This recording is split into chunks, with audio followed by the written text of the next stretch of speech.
W grudniu tego roku minie 50 lat, odkąd człowiek po raz ostatni postawił stopę na powierzchni Księżyca. Plany wtedy były śmiałe, mieliśmy lecieć na Marsa, a skończyło się na tym, że od 50 lat nie było nas nawet na Księżycu.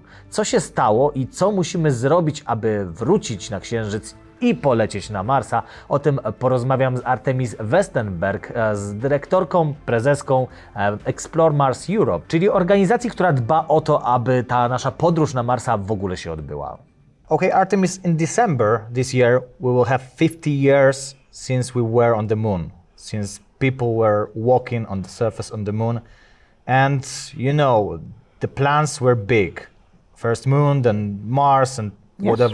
whoever knows what later. But what happened? Why are we not on Mars and even not on the moon? Well, politics happened, like it always does. You know, politics interfere because one, politicians in general, if you're talking a president or a prime minister or even a parliament, you're talking 4 years. So you are asking people to prepare themselves to put their reputation on the line for something that will not be successful or a failure, like 10 years from now. Because of course going to the moon in 9 years was, I would almost say, ridiculous from a technological point of view. I mean, we made it, but it's hardly imaginable now. Even with all the progress we're making and all the vast strides every year are made in technology in the last 20, 30 years. So politics happens. And you know, politics is about direction, of course, but it's also a very, very large part about money. You know, it's people seem to forget that in one way, countries are like a household. You have a limited amount of money and you have to choose what you do. And no different than a householder thinking, will I save money to do a trip to Australia, or will I buy, you know, a new bathroom suite for my house? You know, what do I want more? What will I have more pleasure of over the time? And so, you know, and governments aren't different. And also, politicians then choose something, not just because it costs something. How can we have political advantage of my choice?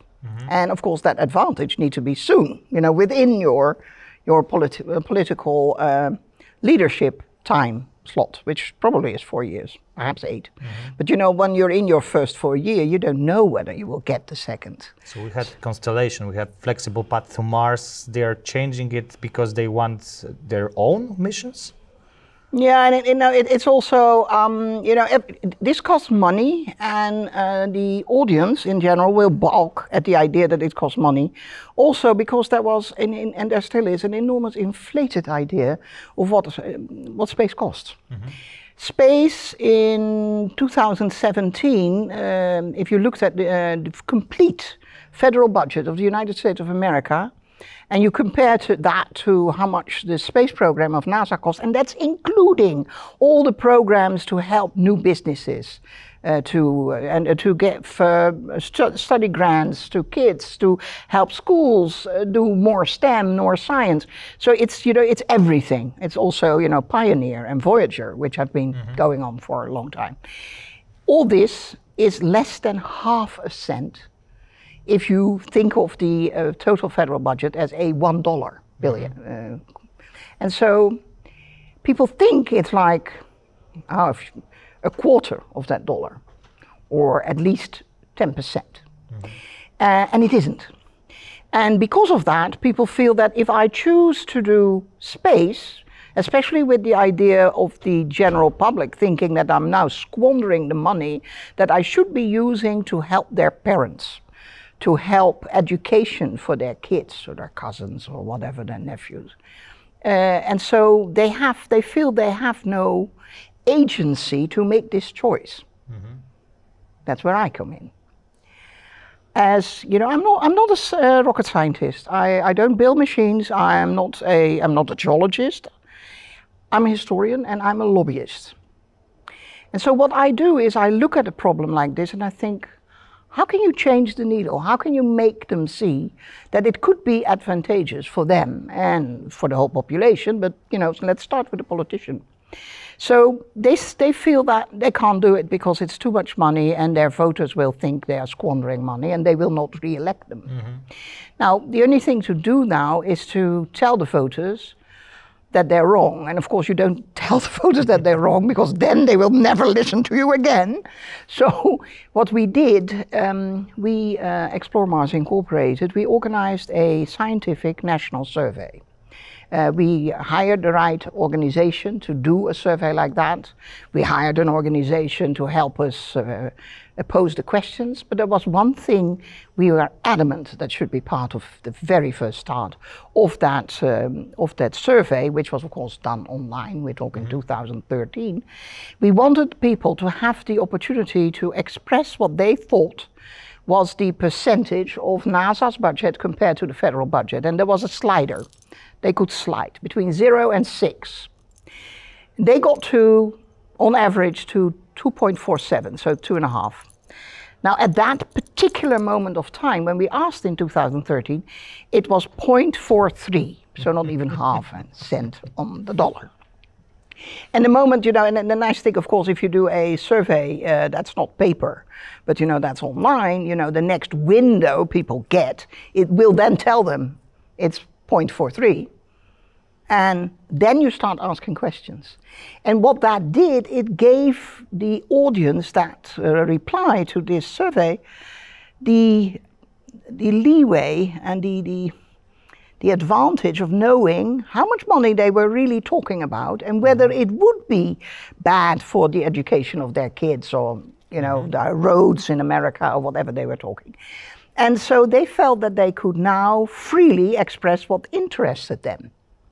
The next question we asked, in 20 years' time, this was 2013, so in 2033, do you believe that humans will walk on Mars? And actually, no, we were more specific. We asked, do you think Americans will walk on Mars? And 74% of the respondents said, sure. 20 years' time, Americans will walk on Mars. Okay, well, Congress, if your voters believe that, you better make it happen. Now, there were some other questions. And there's another thing that Congress also, all representatives, always senators told me, my voters are not interested in science. Well, that survey proved them wrong. Because when we asked Americans, why? We did ask them, do you want to go back to the moon? Do you want to go to an asteroid? Do you don't want to do human spaceflight at all, or no spaceflight, period, not even with robots, what do you want? 5% wanted nothing, okay? Mm-hmm. The 95%, most of them said, no, not an asteroid, not the moon, but Mars. And then you start asking, why do we do it? Would that be also okay if NASA is not the leader in this international undertaking? And they said yes. Strangely, when we asked why, one of the things they could pick was, of course, to show America's greatness in space. They actually didn't pick that. 66%, so 2/3 of them, picked the answer to know more about Mars. So not even to know more about, us living there as humans, no, to know more about the planet Mars. That's science for science sake. So, okay, that's a good answer. And then one of the other questions was, if NASA's assignment by Congress is to put humans on Mars, what can we do with the NASA budget? And then 54% of the respondents said, if putting humans on Mars is the ultimate goal, the ultimate assignment of NASA, I'm fine with doubling the NASA budget. Now it can go from 17.7 to over 35 billion. And it's not there yet. So with this report, you go into Congress and you say, this is what your voters want. What we did, we printed this report and we went to each and every one of the 535 congressional offices. And we spoke with them, and they read it, and then policy changed. Because through this survey, they suddenly had the population had told them it's okay, spend money on. The amount of money we're spending on NASA is fine. And they had also said, it's half a penny on the dollar. We're fine with spending a penny on the dollar, because that's basically what the audience said. From that, NASA said that there are going to be human missions to Mars. From that, we as Explore Mars kept pushing in Congress, etc., to get it enacted in law, which happened in 2017. What's interesting, Explore Mars is actually named in that law, which is like, okay, we're done well. Now, what's also interesting, you could say 2013, you asked the general public, and it was a very well done scientific, it was completely balanced. 51% of the people who had done the survey were female, 49 were male. They were, all kinds of ethnicities in America. They were living anywhere, not just the big cities on the west and east coast. Also in the middle, also Hawaii, Alaska. Everyone had been surveyed. Like I said, scientific survey. Now, we redid it in 2016. Same numbers. Then Business Insider redid it in 2018, without us knowing that they were going to redo it. Same numbers. So this tells the congressional officers that they actually have permission to do this. Aren't they afraid of China? They have this straight line of policies. They don't change each 4 years. Well, actually, the fact that policies aren't changed that much also has to do with us going into Congress and talking to them. Because otherwise, it would. And what people also don't understand, in Europe we have the European Space Agency. Please listen to what you're saying. Space Agency. Okay? In America you have the National Aeronautic Space Administration. What's the difference? Well, an administration gets an assignment from Congress and simply has to administrate the money and the policy. An agency, just like the word says, has some agency and can have some push also with cabinet members of various countries to where are we going. And America doesn't have that. That means that unless Congress tells them to do what they have to do, it's not going to happen. Because they're not allowed to say, we think this is a really good idea. They're not allowed to tell me what they need. I go into Congress and I have to figure it out for myself. Thankfully, I'm very good at that, but still. Because there are all these rules and regulations. I can't be paid for what I do, so I do it as a volunteer. I fly to America on my own dime. I stay on my own dime. I do everything is on my own dime. I take a group of volunteers with me, and I'm actually not the one organizing it. It's someone else within Explore Mars who organizes all these visits. I simply get a list of what offices I'm supposed to go to, and then I go there. And and it's fun. Do you know why it's fun? I'm Dutch. I'm in American Congress, and I'm telling the American policymakers what they're supposed to do. The greatest fun is, of course, they actually listen. And so it's like, and I must say, at first, in the first few years somewhere, because I started this in 2006 or 2005, I would tell people going into offices that I'm not an American. I haven't told them that in the last 10 years. I hear myself say things like, our great nation, our president, and my brain then goes like, I actually have a king. It's funny, and someone has to do it. And what you need, and that's why I'm unique for this, you need to be not too deferential to senators or to representatives in the House. Because if you are, you're not daring to tell them what they have to do. And being from the city of Rotterdam in the Netherlands, I have no qualms about telling someone what to do. I don't care who you are. If I feel that this is the right policy and I can, back up what I'm telling you, I will tell you, and I don't care who you are, the Emperor of Japan, I will still tell you what I think.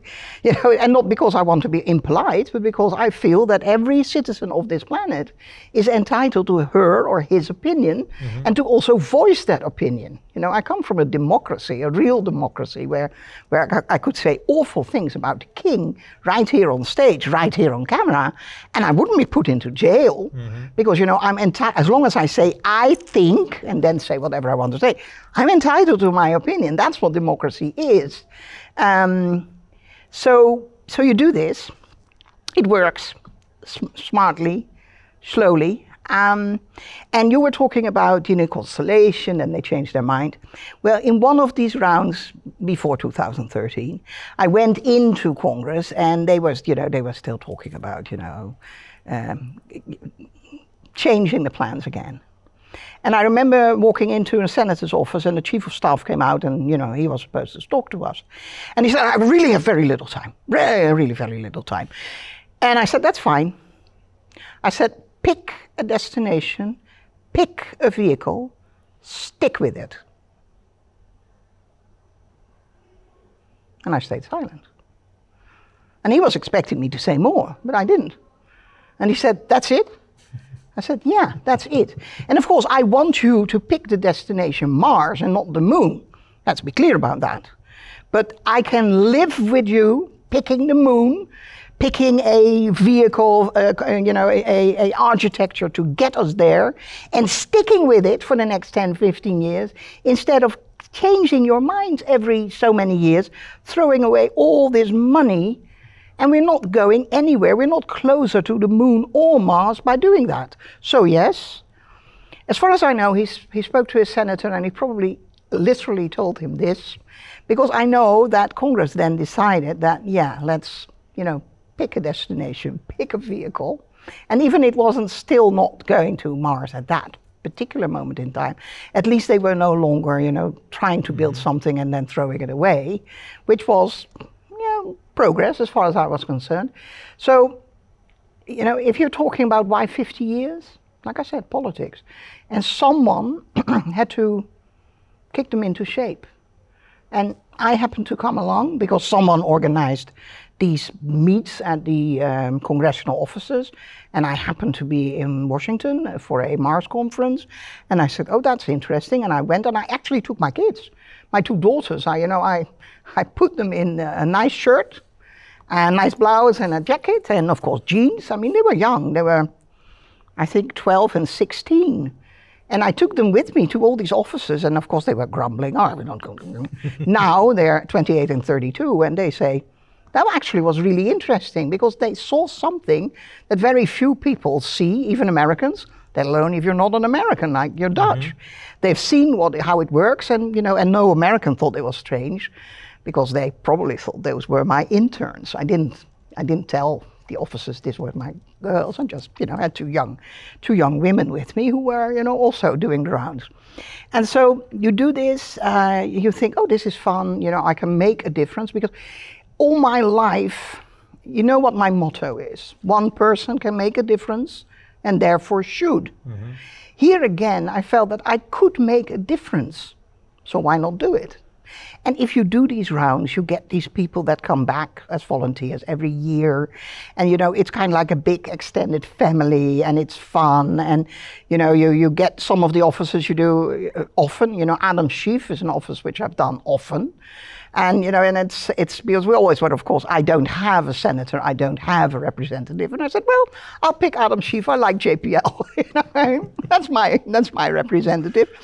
And so it's, and for everyone. And that also goes here in Europe, because we do good things here in Europe. You know, the Sentinel missions, the Copernicus program, that's really useful for planet Earth. You know, I always say, if my tax money needs to be paying for something, then these big satellites that give us valuable data to then, you know, manage Earth better, or shipping, or growing plants, or whatever, you know, the climate. That's great. I mean, that's one of the few times that I go like, oh, you know, it's fine that you use my taxpayer money for that. You know, I really see a use. And I'm also fine that anyone on the planet can take the data and then build a business around it. And it doesn't need to be European. I think that's a good thing, because I think as humanity, we need to go to that level, that we, build things for Earth that then benefits us all. And yeah, it could be taxpayer money of Europe or taxpayer money of South America, of various countries, if they would come together and do this. True, but still, the idea that we only work for Poland or the Netherlands or only for Western Europe, I think that's wrong. Mm-hmm. We're one human race. We have to make it work. I mean, this climate change tells us that we really need to come together and make it work. And so why not? And if space can be a vanguard in that, that's good. Show the world that it is possible. Show the world that we can have an ISS, even if, if there is, kind of a cold wind blowing through, more cold than there is now. Of course not. I mean, this at the moment with this war between Russia and the West, because it might be fought on Ukraine soil, but it is about Western ideas and non-Western ideas, dictatorship. And so, so it is. These are all things that are worthwhile pursuing in space, and therefore we should try to convince our leaders. And not, like I said, not just in Congress, also the European Committee, also the European Parliament. I don't care, the Council of Europe. Mm-hmm. If I can get them behind me, because most people forget about them, but they actually make policy too. I mean, if we're talking about something that's dear to my heart, the safety of women, not being battered as a housewife or in the street or because there's a war. The Convention of Istanbul, which was written by the Council of Europe, not by the European Committee, not by the UN, but by the Council of Europe, and which is international, even if it's called the Convention of Istanbul, and which regulate very strictly what is battering of women, also psychological or even monetary battering. So it's much more than just, sexual violence. So that is things that we can do. And I don't care which venue, which group will do it, whether it's the UN or the Council of Europe or the European Committee or, I don't know, the World Health Organization. If things get done, in community and in unity, that's good. Because that's where we need to go. It's what every astronaut will tell you from looking down from space. I see no borders. There are no borders. So. Okay, and you said choose destination, choose your spaceship, and it's SLS. And a lot of people says that it's a step back, in fact, because we have this old technology reaching out to the STS program. We have a rocket that basically, some people says will fly 3 times, and then what else we have? Perhaps Elon Musk, perhaps not. Some people says that SLS is just jobs for people, for voters, and so on. So we are doing something. We are getting back to the moon. We have this 3 Artemis missions plan, but is it really going on, or are we just stepping around? The SLS is only part of the whole architecture. Mm-hmm. You have this capsule that could be on another rocket. It doesn't need to be on the SLS. You have this whole idea of setting up shop on the moon, not just, going there, taking some pictures, going back home, which means that, the fact that we are now using a rocket that might in the end not be the best choice is, as long as we're moving. Because if we're not doing this with this rocket, we're not doing it at all. Because the Congress at the moment will not say, oh, yeah, we'll just, right now, without the SLS, we'll do it with SpaceX. They might in future. But right now they wouldn't, and so keeping these needle moving is important, especially since the whole public only sees the rocket. But that's like, I don't know, it costs a lot of money. It's very complicated. But if you're talking about mission architecture, all the rest, I'm on the moon now. I need a rover, a pressurized rover, like a bus that I can drive around in, so I can do big distances as an astronaut. That is not impinged by the fact that there's an SLS. I need to decide, how am I going to grow food? Because it's too expensive to just keep sending food there. We're going to say, we need a spacesuit that's much better than what we have now, because that's really too ungainly. It's very hard to manipulate the gloves. So we're building that, SLS or no SLS. We're talking about how to live there. Are we going to, tunnel underground? Are we going to have, I don't know, some kind of landers? And then not the landers of the 1969 Apollo 11, because that was just, it's like a dragonfly. It's very beautiful, but very fragile. Mm-hmm. And it was very small, because I've heard that Neil and Buzz, when they were changing into their suits to get outside, they kept, kicking and hitting each other, because there wasn't really enough room to get in your suit. Mm-hmm. So we definitely not going that route. So Neil apparently broke something even. No doubt. A gog or something like that. Yeah. And then they needed to use a pen. I think Buzz Aldrin then invented that he would use part of a ball pen. I know. So, there's so much architecture, so much things that are worked on by so many universities, small companies, big companies, countries. Because if something can be done, then other countries will, think about it. Thales Alenia Space is thinking about the rover, the pressurized rover. I'm not saying they are building it, mm-hmm. but it might be something they could do. And what I do advise Europe is not to, let's say, be the manufacturer of the windows of the bus or anything. What I advise Europe is to build something like a rover, which is a completely self-contained part of the mission, which is then European, instead of just being, part of a bigger machine. So what's the problem? Money? Attitude? We are so attitude and direction. Little Europeans, so we can just attitude and direction. Yes, attitude definitely. I can see, especially where if you look at the Council of Ministers discussing what the European Space Agency and what Europe needs to do. Yes, there's a lot of politics going on. Politics is driven by civil servants. Never a good idea, because civil servants tend to be very careful. Mm-hmm. And in a way that's good, because who wants a civil servant who's just throwing around money? But on the other hand, they might not have the vision. And to do this, you need people with vision. You need visionaries. And usually civil servants aren't selected because they're visionaries. And I'm not saying anything bad about them, but it's just not in the job description, and therefore probably you will find fewer visionaries. Not at all, but fewer.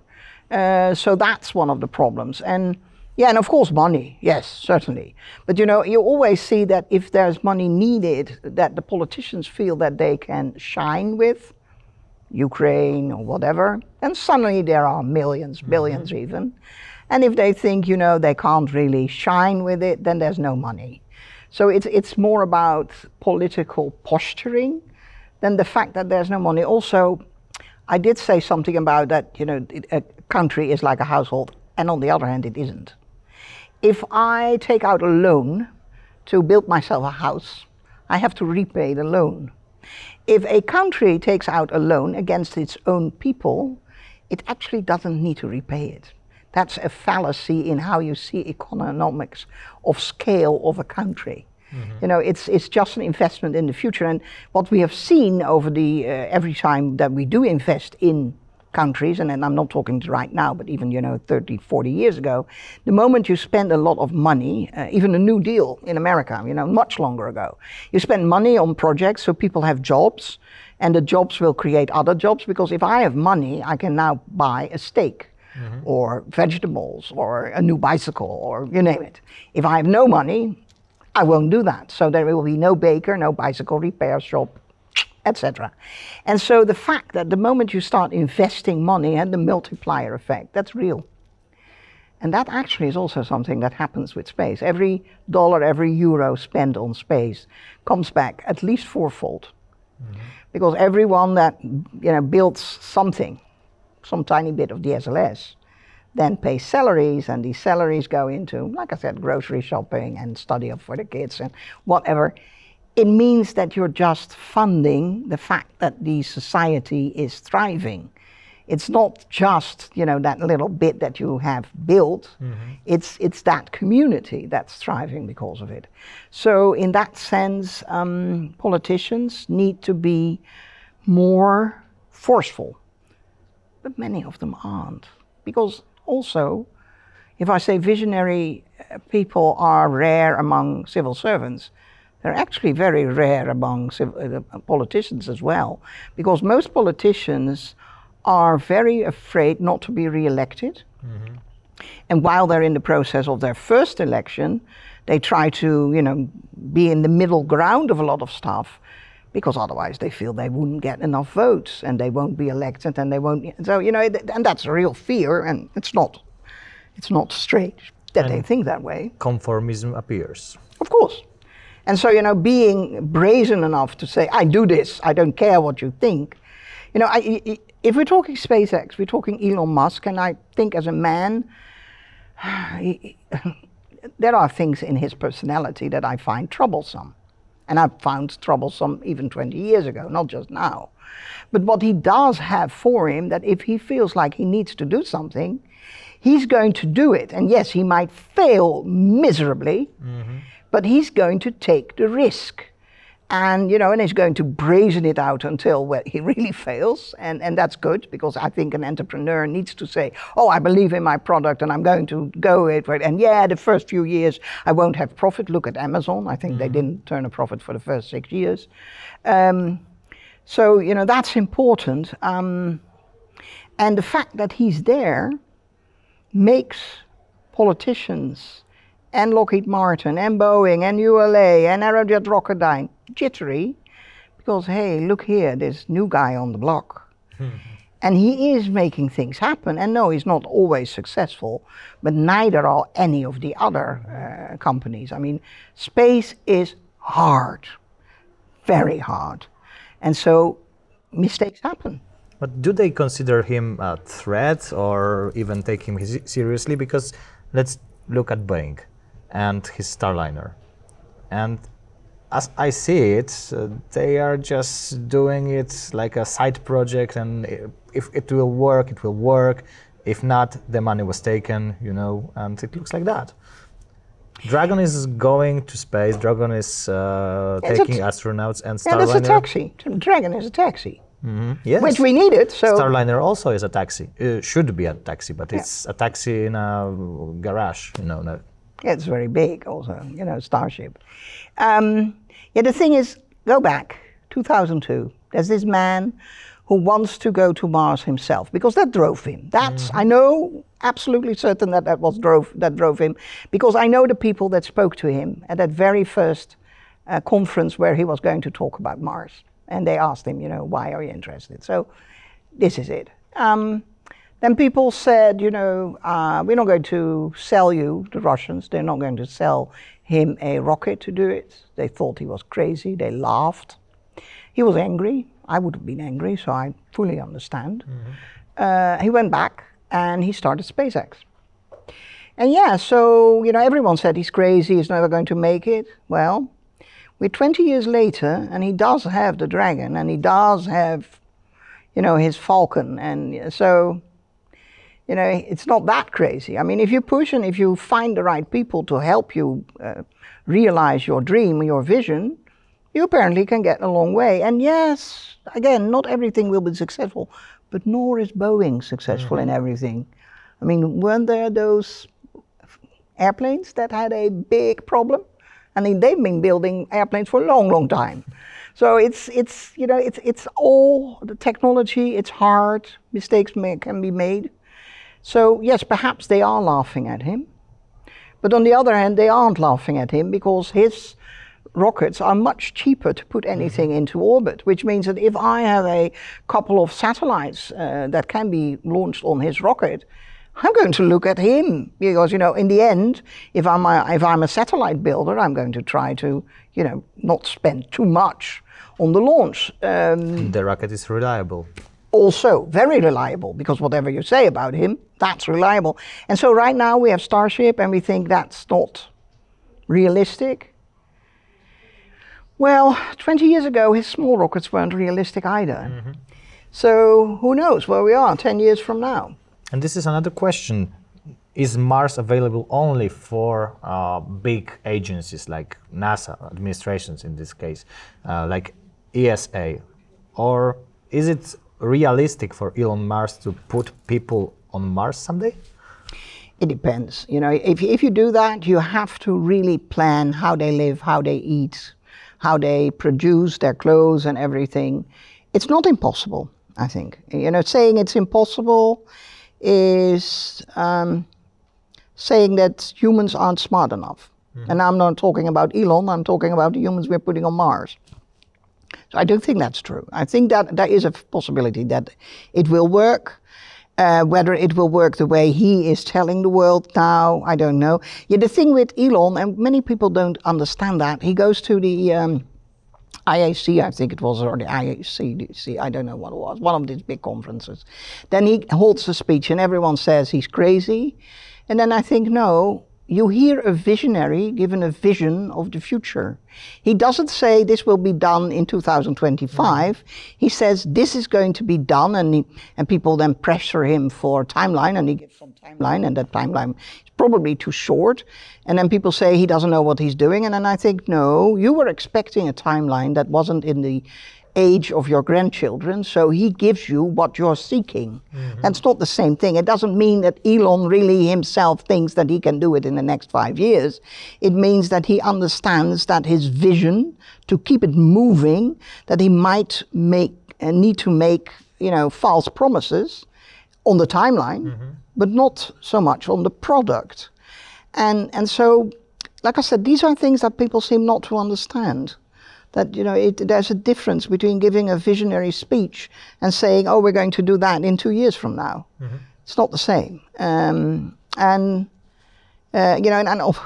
I know that he in Puerto Rico then used the term, make humans a multiplanetary species, and I went, thank you very much, because that's the slogan of Explore Mars, which I put on the internet in 2010.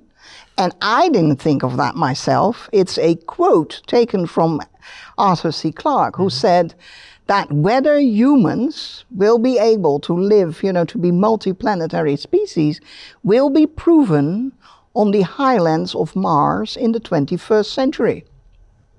That's what we're all both saying, Elon and me. I think we can prove it. I think we can go there. But I also think life will be very hard, will be very dangerous. The problem with governments sending you and me, let's say we are both willing to go there, even with the danger. Then you would, if you're a government, they will say, no, we can't do that because, you know, we might die. You know, there's a very high chance we will die. And so it's a suicide mission. Okay. Now, of course, if Elon sends us, he doesn't have the same government problem because, you know, he can simply say you can do it, and we can. I'm not a mountain climber, are you? Not really. Okay.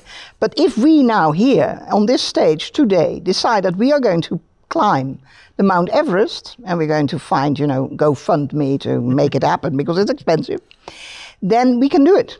I can guarantee you I will die on Mount Everest because I am not a climber. I am not physically able to do it.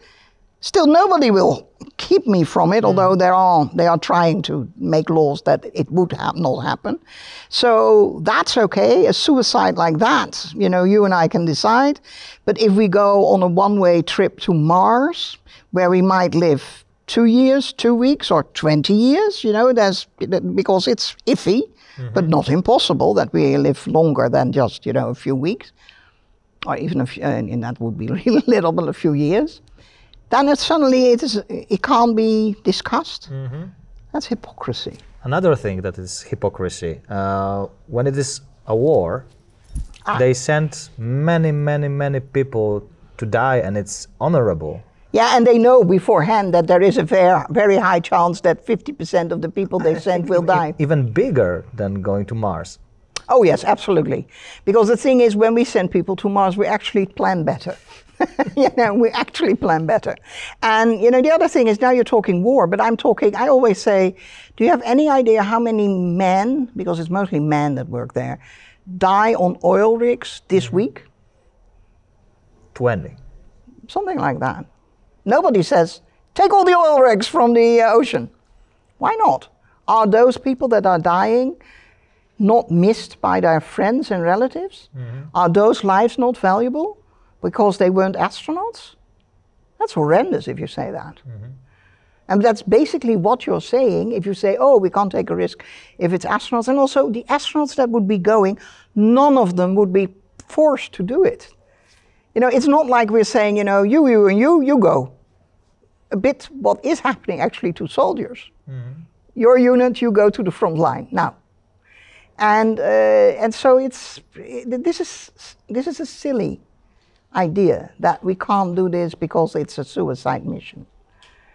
Well, whose life is it anyway? It's my life, and if I want to decide that I am going to, help people out in an Ebola pandemic, where there's a high chance that I will be infected and therefore die, because we're talking Ebola, then nobody would stop me. Nobody will say, oh, you can't work in this organization, or you can't be a volunteer. You. Yeah, because it would be very honorable and very unselfish for me. It's still me, risking my life. And it's my life. So if we're talking about people that would be allowed to have a say in that, I would think your very close relatives, your children, your spouse, your parents perhaps, but not the government. So Mars is on the agenda. We have a guy called Elon Musk who is pushing it. He has a company that's led by a very smart woman, Gwynne Shotwell. She's pushing it, and she's making it happen. He is making it happen by the propaganda, the vision he's spreading, and also by, probably having the right people in finances and things, so, well organized. So it might happen. And like I said, remember, 20 years ago, everyone was laughing at Elon Musk because he knew absolutely nothing about rockets. And now he is establishing a rocket company. Who is laughing now? Perhaps Elon and his staff. I think so. Do you dare to give us any date on when people will walk on the surface of the Mars, or not? Well, the problem with we're going to Mars has been for decades. You said 50 years. That people will say 20 years from now we'll walk on Mars. 20 years from now we'll walk. And that date, of course, every year is 20 years later. So it keeps moving. So in 2015, as president of Explore Mars, I opened a conference, and the nice thing is about being the president that actually you can say whatever you damn well like. In that sense, I'm just like Elon Musk, So I had prepared, and I didn't tell my staff, I think, or any of my board of directors what I was going to say. So what I'd done, I made a slide which stated, what I wanted to say. So I opened the conference, I go like, welcome everyone in the room, welcome everyone online. We are starting with the Humans to Mars Summit. Now, I take it everyone nowadays has an electronic calendar. Good. Take it in your hand. And people in the room were like, and they were looking for their iPad, their phone, their laptops. I saw them opening it. So I waited for a bit. And then I did click. And behind me it said, here humans set foot on Mars, 6th of October, 2033. I said, take that down. And everyone was taking, because people were looking at each other, but they also knew, if I pick a date, it probably has to do something with orbital mechanics. It will not complete nonsense, because they knew me well enough. Okay, so they noted it down. So 6th of October 2033 became the date. I also was honest, and I said, I must be honest, we might miss that launch window. 6 months trip. 2035 is also a 6 month trip. Click. 25th of December 2035. And I said, what's nice about this date is one, we missed the window. Two, 1 years later, we probably will make it. Two, that's of course Christmas Eve, but it's also the first day of Hanukkah. And the 8th of December is the celebration at the end of the Ramadan for Muslims. So December 35 is an important month for major religions here on earth. So perhaps a good month to try to be there. And then 2033 became the year. Just because someone needed to say, come on, let's get our act together, let's work for it. Mm-hmm.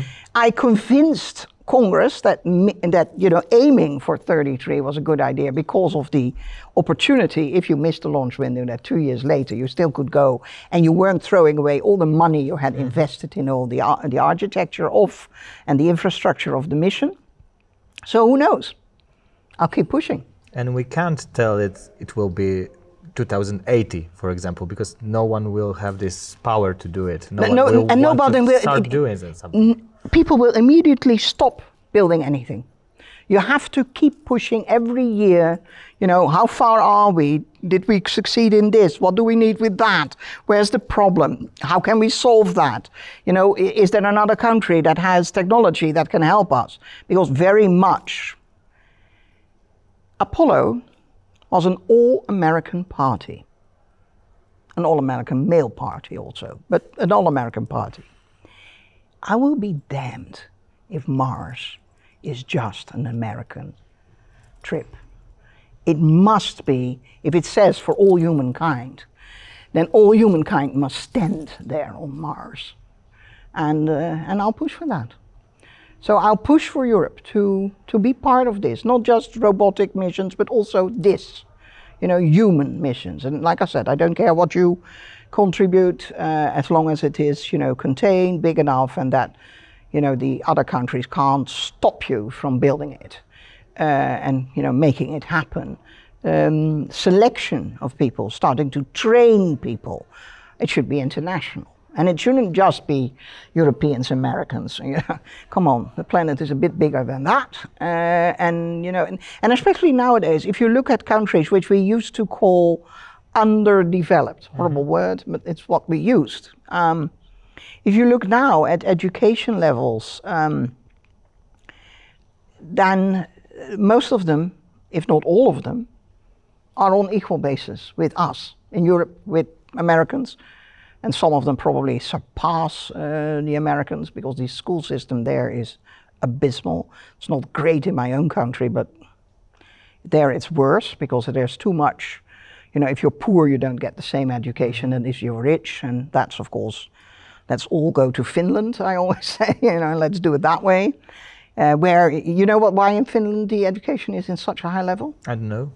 Because they have more respect for teachers and they expect teachers to have a PhD in the subject they're teaching, which of course is a different level. And if you dare have a party and you say, oh, I'm a teacher, people go like, wow, because they know it's hard to become one.